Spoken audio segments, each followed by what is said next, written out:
Welcome back to the Pit Stop Ranch. On this video, we're going to go ahead and do some picking on BJ, wrap up a couple things that have, well, started to bother us shortly before we kind of parked her. Now, our longtime viewers, all three of you, will remember BJ is, of course, our 1968 Jeep CJ5. The Buick Oddfire, and went ahead and did some shenanigans with the ignition a while back, and it's running great, fires right up. But one of the concerning things, rather started off as a sort of quaint thrill from time to time, which became more frequent and therefore a real problem, was every now and then when you went to hit the brakes, they'd grab and hold, and then slowly the brake pedal would then start moving towards the floorboard. Now, anyone who's experienced with driving a manual transmissioned drum brake vehicle, you kind of do, you go ahead and you don't rely completely on the brakes for other than coming to a complete stop and really holding you. You tend to downshift and engine brake as much as anything. So whereas initially it was a curious, if what somewhat exciting experience, it wasn't something that was well, it was concerning, but it didn't quite rise to the level of an emergency. However, it did progressively happen more often. And as a result, we kind of just stopped driving. Even though we've been attempting to sell it, we kind of stopped those efforts until we addressed the brake issue. Anyways, in this video, we're addressing the brake issue. We're going through and replacing everything but the lines and the pads and the springs and the hard. Anyway, we're replacing the master cylinder and the wheel cylinders. So, join us on this journey. Hope you enjoy it.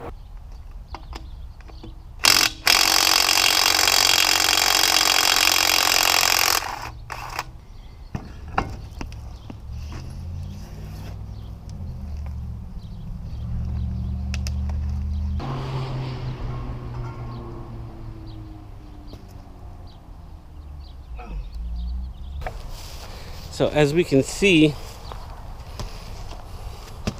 the pads themselves are relatively new. Got a lot of meat on those still. We're replacing this brake cylinder because when we took apart the master cylinder, it was full of gunk. So we cleaned it out with brake cleaner and got it looking good as new, but then we didn't trust the rubbers. So we tried to get new rubbers for it and we couldn't find them, but we were able to get a new master cylinder and new brake cylinders. Of course you can get a whole setup, but you can't get the repair parts. That's the way things work nowadays. If you want to pay more, you can get it. If not, you can't. Alright, so oddly enough, they make a tool for this that is referred to as a brake tool. Who would have thunk it? And now what we're going to do is we're going to get a pair. Oh, son of a bitch.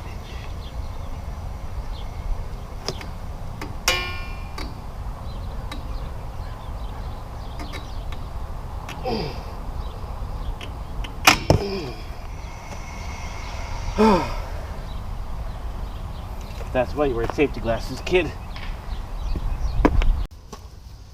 For this particular aspect of the job, I feel like you have to have an open-in 1/2 inch.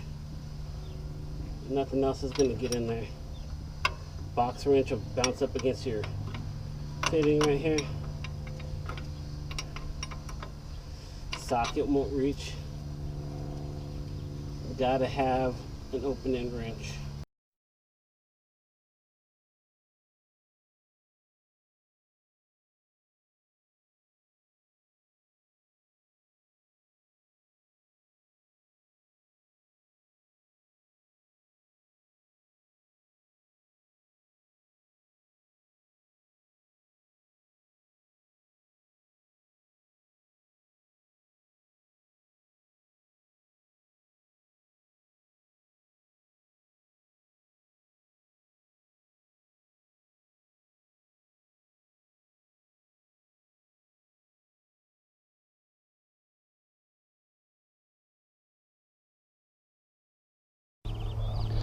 Alright, so you can see right there, it's got all that ookie gookie stuff in it. Yucky yucky.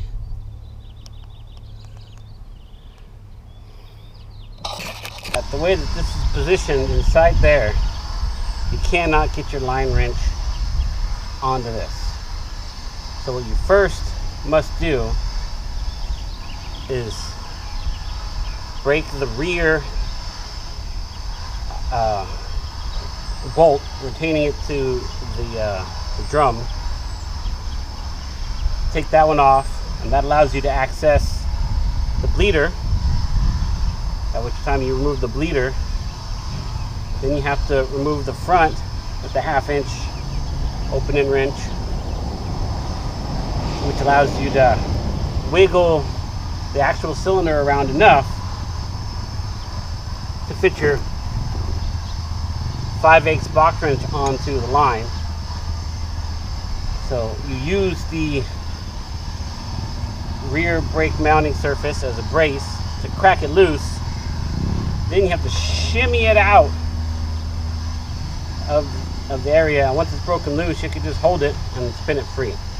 So when we reassemble it, we're probably going to put that on first, shimmy it in, and just do our rear snugging up in place. Okay, try this again.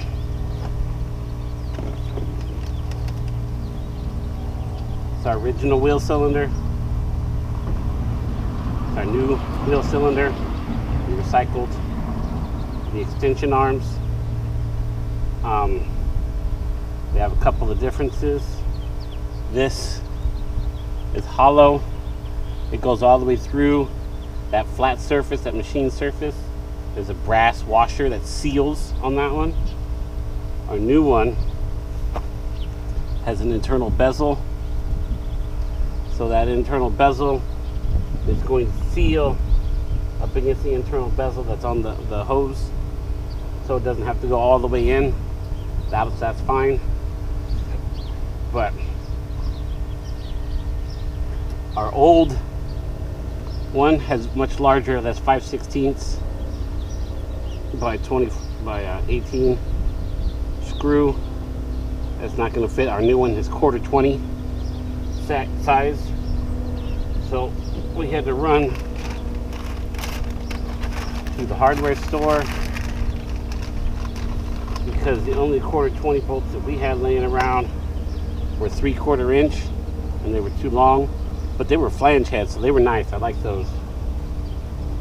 But we couldn't get, we got 1/2 inch by 1/4-20, grade 8, because they're brakes, and the last thing you want is for your brakes to fail. That's the shortest one we could get. Hopefully it's short enough, so it seems to be bottoming out before we get to it. But we also got washers because the original hole was designed for a 5/16, which is why I really wanted the flange head. But we're going to see if this fits. Oh, and our bleeder line is smaller. So now our little 3/8 bleeder isn't going to fit. It's too big. We need to get a smaller wrench for that.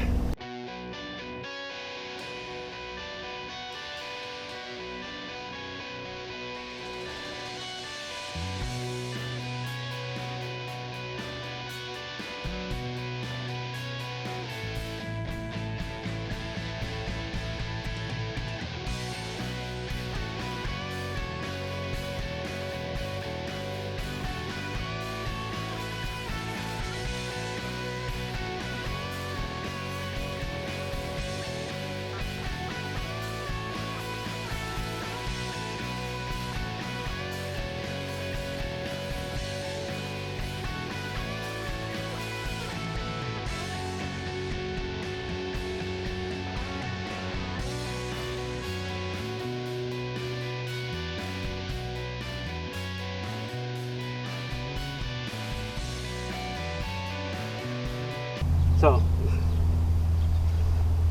this particular task seems to have taken me about 2 days. That's not a real fair, because yesterday I had to stop after about an hour because of strange lightning storm that just immediately popped up. And today, the day after the lightning storm, it is well over 100 degrees. So I'm only going to work until the sun is about noonish. And so that's only going to give me about an hour and a half of actual work, because I had to spend an hour chasing down grade 8, quarter 20, half-inch long bolts, which apparently aren't a common thing.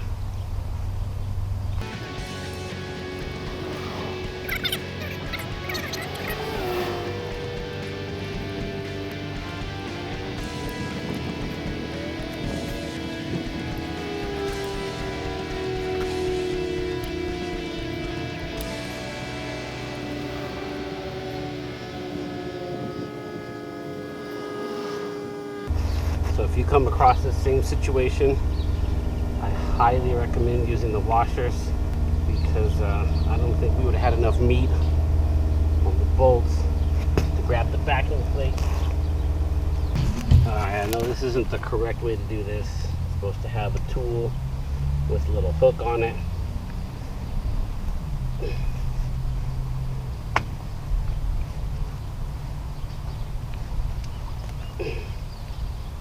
But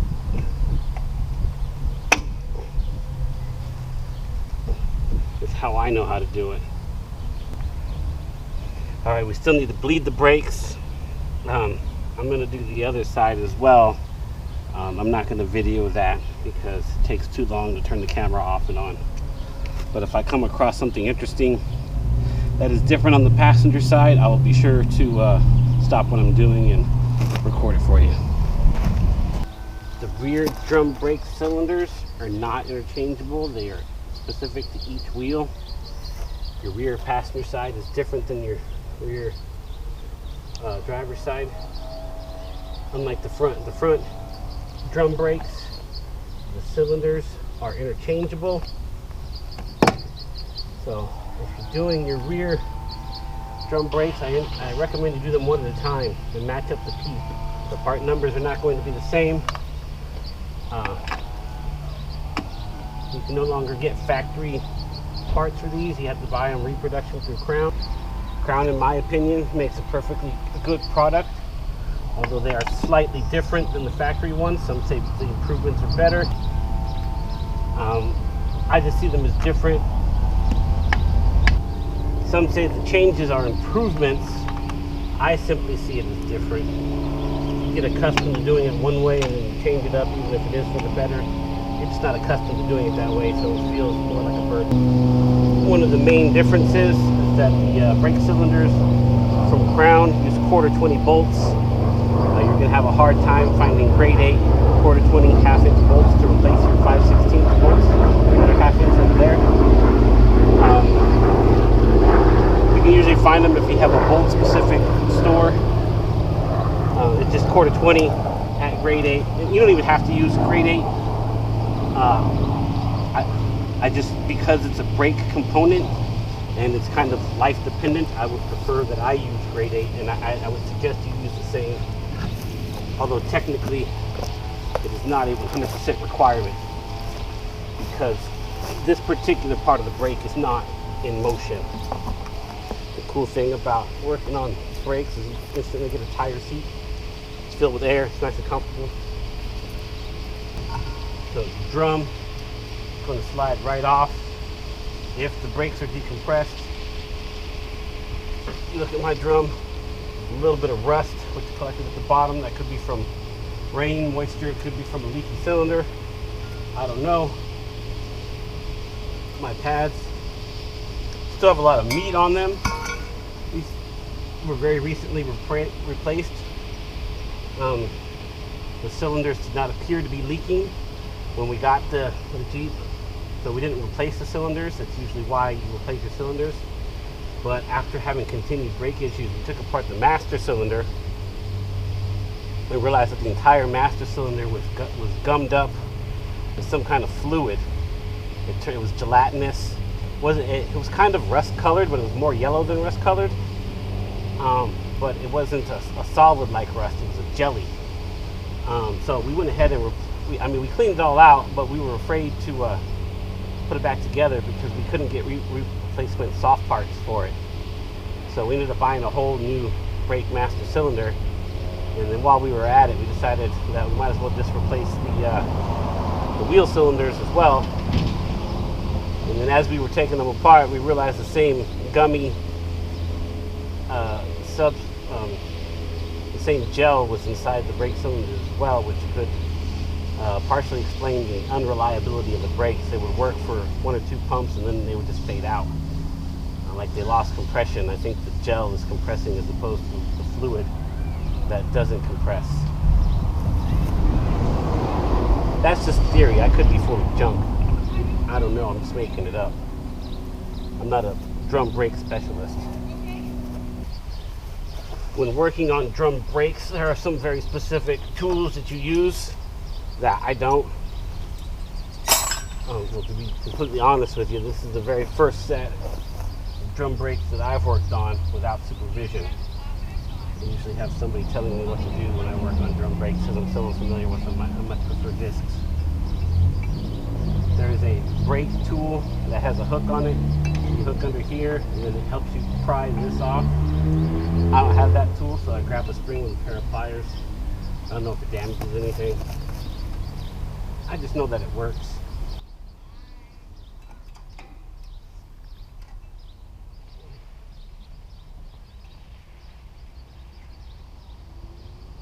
There's brake tools, brake spoons. Full disclosure, this 68 Jeep, we purchased this 68 Jeep because what we really wanted was a Bronco, but they were getting so pricey. People were selling junk Broncos that didn't run, no engine or transmission, for like $25,000. And at that time I had passed up, about a year before, I passed up 2 or 3 of them in the same condition for $2,500. So they went up 10 times in price over the period of the pandemic. And I kind of figured that Broncos were out of my price range. So I got the Jeep. When I got it, the intent was to lift it and put 4 links and huge tires and upgrade the axles, put disc brakes all the way around. But when I got it, it was too clean to like cut up and modify and turn into some off-road rock crawler. It's a little. I felt bad about cutting up, a nice quality vintage build the way this was. So I decided against that and ended up spending a little bit of extra money. I found a couple of parts Broncos that had titles that weren't all there. Got 2 of them for about $15,000, which is more than I had ever spent on a used car, let alone a non-running used car. But I mean, there were 2 of them, and between 2 of them, you could get 1 of them. It just seemed like a deal at the time. And I've never gotten around to getting them running. So I always just use this little Jeep when I want to do off-road kinds of stuff. Well, that's not true. When I do off-road kinds of stuff, I actually take my 97 Dodge Ram out and about for actual off-road kind of stuff. This is more of a cruise about town when you want to look like you have an off-road kind of day, not really doing off-road stuff. The geometry of these is highly suspect by today's standards. They were revolutionary for their time in 1968,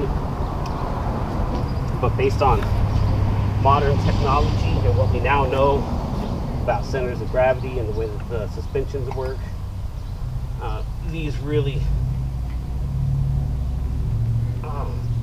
a modern JK, LJ, far beyond the capabilities of what this does. I mean, just driving around the street, turning corners, let alone extreme suspension travel and stuff.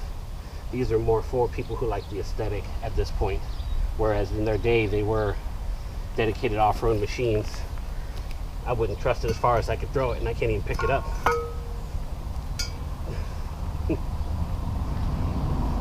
There are people that still out there riding them though. They still take them on some pretty extreme trails, and these are very dedicated Jeep drivers.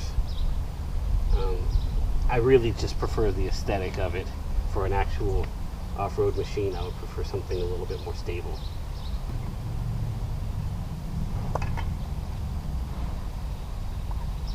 You could do two things at once. You can appreciate the aesthetic and go off-roading. You can appreciate that a 32 Ford is the original hot rod, but you're not actually going to take one to a drag strip. You're going to take it to a car show. Very few people actually race their 32s, even though that's where hot rodding started. This is where modern Jeeping started. And I will take it to a car show and I will show it around. I'll put it around town and go get groceries in it. But I don't see myself taking it to the Jeep Safari anytime soon, unless I'm going on like the level 1 trail and just going there for the sake of going there and not actually off-roading. All right, so our wheel cylinder right here has the springs released, which releases the pressure from the wheel cylinder. I took out my little pistons. You're going to save those. You're going to use them again. These two, they are interchangeable. The two sides are identical. One side will go on the other side, doesn't really matter. This holds everything in place while the springs are on. So the next step is to unscrew the bolts on the back side, and I could pull this whole thing out.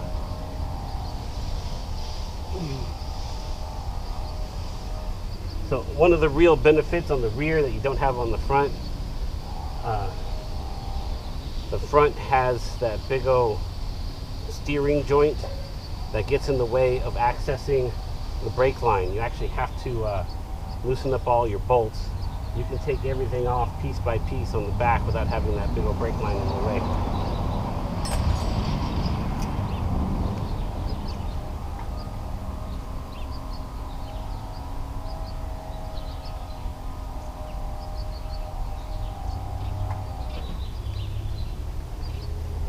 So what we have here is a 3/8 brake wrench or line wrench. This is going to break loose this imperial fitting.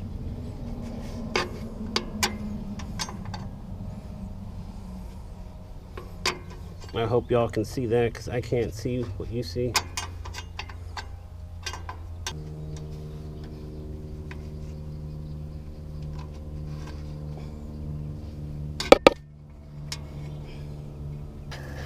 Alright, now we're going to go ahead and blow this fitting out with air, because we can, and we're suspect that it's full of that jelly stuff anyways. And as I said, we're going to do these one break at a time so that we can identify the specific cylinder that goes with each individual side.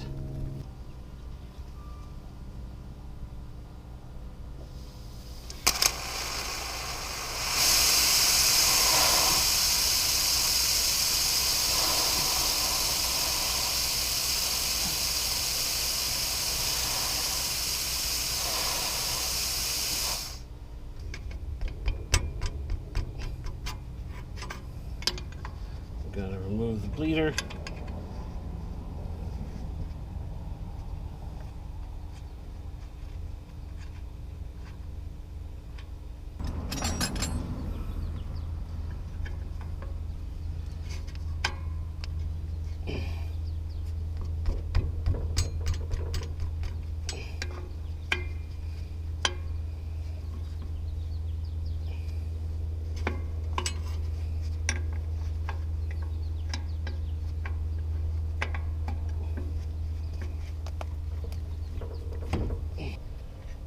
In all reality, probably would have been easier if I just got a socket wrench and pulled that out. It was not an option on the front side.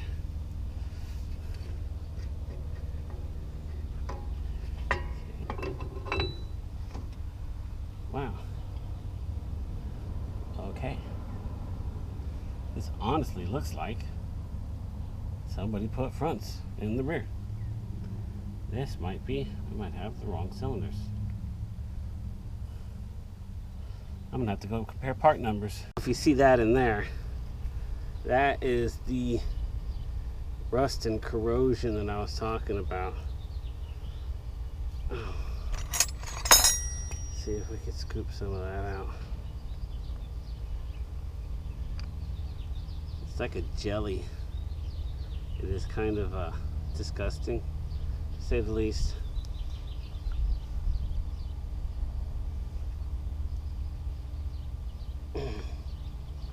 Now we're stuck.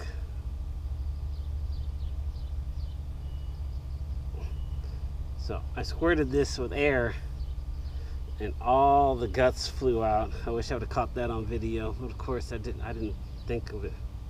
I was just spraying it to see if I clean it off and get some numbers off of it. Put air inside the pressure port and it shot the entire guts out. I just thought it would come out the bleeder valve. The bleeder valve's completely plugged, as well as that's completely plugged. I don't know if somebody put front drum brakes on the rear axle, because I'm not seeing any attachments for an e-brake. This thing doesn't have an e-brake, and I know it should have an e-brake, especially with a stick shift.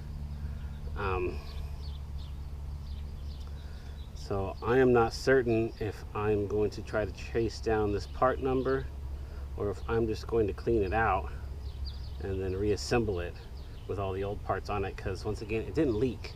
If I use the proper rubber cleaners, soap and water basically, I could put the rubbers back in, theoretically.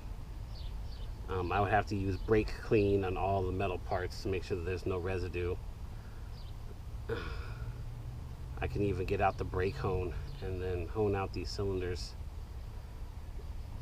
But I think that's for another video. We'll have to discuss this later. Alrighty folks, so what happened with our wheel cylinder is some previous owner decided to upgrade us to a much larger bore wheel cylinder out of 70s F100. It is the front out of the 4x4, which is a Dana 44 front, which is the same as the Dana 44 that's in the rear. Well, not exactly the same, but very similar to the Dana 44 that we have in the rear. So it bolted right in. And instead of putting back those little factory ones, I went ahead and found us some replacements from Napa. They were about 10 bucks a pop, so it really didn't feel like I was spending all that much money to get the bigger ones. So those will be here in a little bit. And while we wait for those, we're going to go ahead and install our new brake master cylinder that we got from Summit.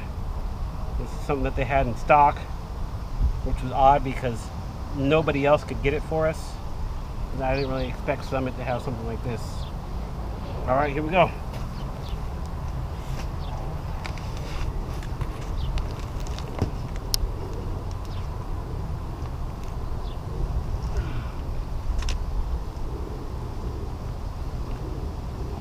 All right, so we're gonna bolt up our wheel cylinder, kind of slid it in like this. Just gonna put it in there kind of loose, just to kind of hold it still. So when we go to put the brake line on, we got a little wiggle room. So as you can see, this is actually a rather quick job. Theoretically, even a novice like myself, as I said, this is my first time doing this unsupervised. As I drop everything, of course, it makes it obvious. I don't even have the proper tools, because I should be doing this with the special tool that people use to do drum brakes. Well, this did technically take me 3 days. Almost one of those days entirely, this entire day, from 9 to 3 o'clock, from 10 to 3 o'clock, I've been running around trying to collect parts. Same parts that I hypothetically already ordered online. But, as we stated before, nothing ever really goes to plan, does it?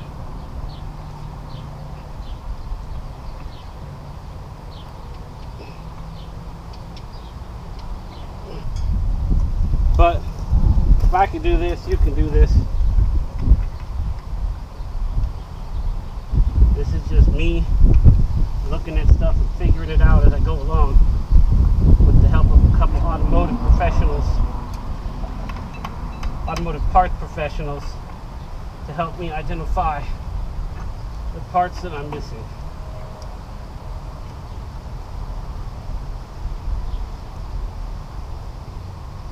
Of course, those automotive parts professionals don't get any credit because they sat behind a desk and looked everything up on the interweb.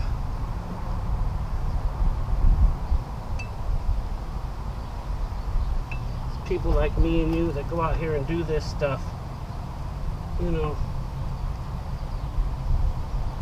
we get the credit for making this stuff happen. Ooh, this is that one. This is that one that does not want to go. I'm gonna have to stretch this guy.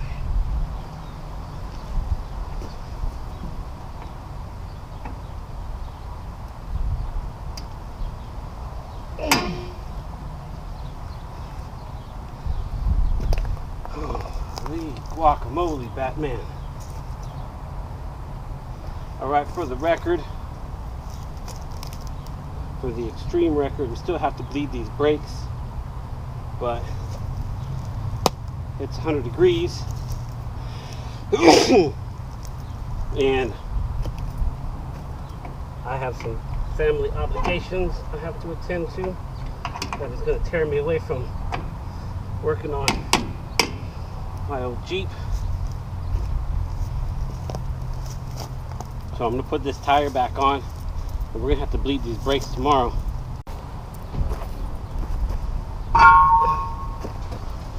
Totally forgot to do one thing. I use brake clean for everything from cleaning paint to washing my hands at the salvage yard. So now I'm actually going to use it to clean brakes. I know, first time for everything.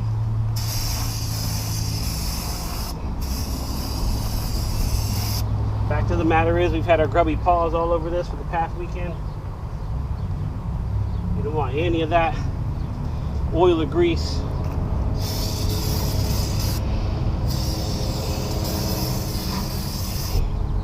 You're getting on while you try to stop.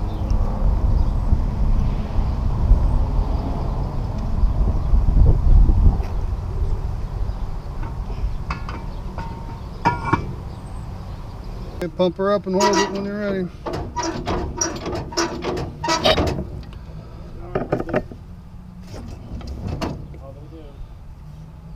Okay, pump her up and hold her.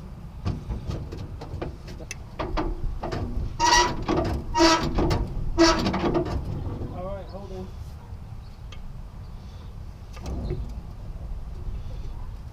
And there you go. For all of you out there who aren't experienced dealing with the joys of drum brakes, that was us going through and changing them out. And we came across a few interesting little hiccups here and there, and the one line in the back that the flare had completely sheared off and disappeared somewhere into the ether. We had to reflare, take the line off, reflare it, and then go ahead and bleed the whole system. BJ now stops well. Pedal engagement is a little bit lower than it was with the old master cylinder. That might still be an issue with a little more bleeding that needs to occur, which isn't a big deal. We will bleed the brakes and we'll not bore you with those details. However, that said, BJ is now as safe a vehicle as a 68 CJ5 with the mod lift and 31-inch tires can be, which is to say, it's actually an expert level driving experience to operate in traffic,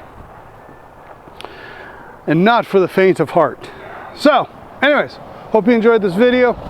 If you liked it, please hit the like button. If you want to support us and you haven't done so already, please hit the subscribe button. Really appreciate it, and look forward to seeing you next time here at the Pit Stop Ranch. And until that time, have a drumtastic day.